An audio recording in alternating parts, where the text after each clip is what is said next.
Assalamualaikum warahmatullahi wabarakatuh.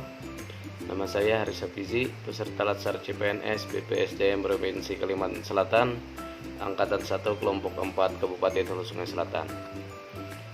Saya akan menceritakan pengalaman pembelajaran substansi dan proses pembelajaran asinkronus di hari kedua. Di pembelajaran asinkronus hari kedua, kami mendapatkan tugas kelompok. Tugas pertama, kami berdiskusi dalam mengevaluasi, membandingkan, dan menentukan praktek berakhlak pilihan dalam sebuah instansi. Dan berikut hasil diskusi kelompok kami. Pertama, berorientasi pelayanan, yaitu memberikan pelayanan terbaik kepada masyarakat. Salah satu praktek nilai berorientasi pelayanan yang kelompok kami pilih yaitu sebagai perawat bersikap ramah dan cekatan dalam melayani masyarakat, terutama pada pasien. Yang kedua, akuntabel adalah kewajiban untuk bertanggung jawab kepada seorang organisasi yang memberikan amanat. Salah satu praktik nilai akuntabel adalah tidak menyalahgunakan segala fasilitas yang diberikan instansi karena jabatan yang diemban. Yang ketiga, nilai kompeten merupakan perpaduan aspek pengetahuan, keterampilan, dan sikap yang terindikasikan dalam kemampuan dan perilaku seseorang sesuai tuntutan pekerjaan.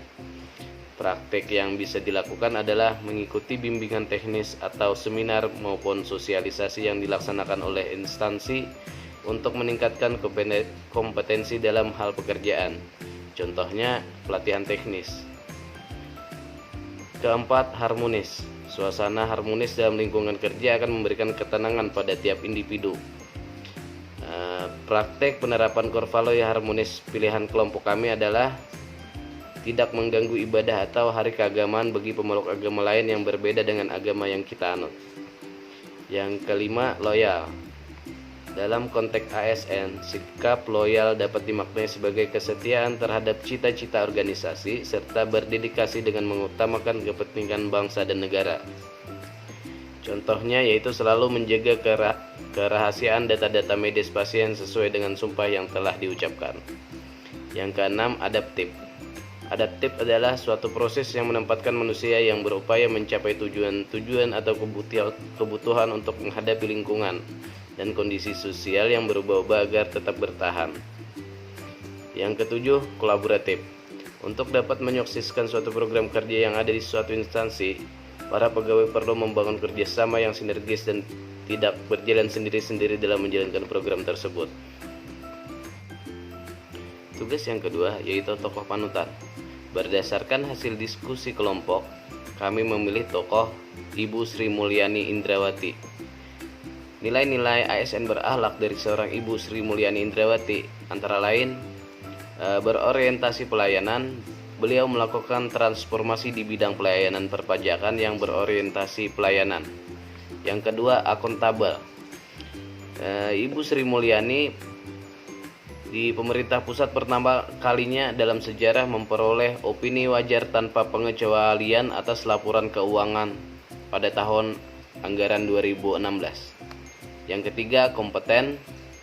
Ibu Sri Mulyani mendapatkan gelar master dan doktor bidang ekonomi di University Illinois, Amerika Serikat. Kemudian, harmonis. Beliau menyuarakan sikap toleransi terhadap semua jajarannya. Nilai ASN loyal yang beliau lakukan yaitu setelah 6 tahun kontribusinya di World Bank sejak tahun 2010, beliau kembali ke Indonesia untuk mengabdi kepada negeri. Selanjutnya, nilai adaptif. Ibu Sri Mulyani sebagai Menteri Keuangan Republik Indonesia merespon kritis akibat pandemi COVID-19 dengan memberikan berbagai kebijakan insentif demi meringankan beban masyarakat yang terdampak. Yang terakhir, kolaboratif. Kementerian Keuangan Republik Indonesia berkoordinasi dengan Bank Indonesia, Otoritas Jasa Keuangan, dan Lembaga Penjaminan Simpanan untuk merumuskan langkah-langkah demi menjaga stabilitas keuangan di masa pandemi COVID-19. Demikianlah yang dapat saya sampaikan. Terima kasih atas perhatiannya. Wassalamualaikum warahmatullahi wabarakatuh.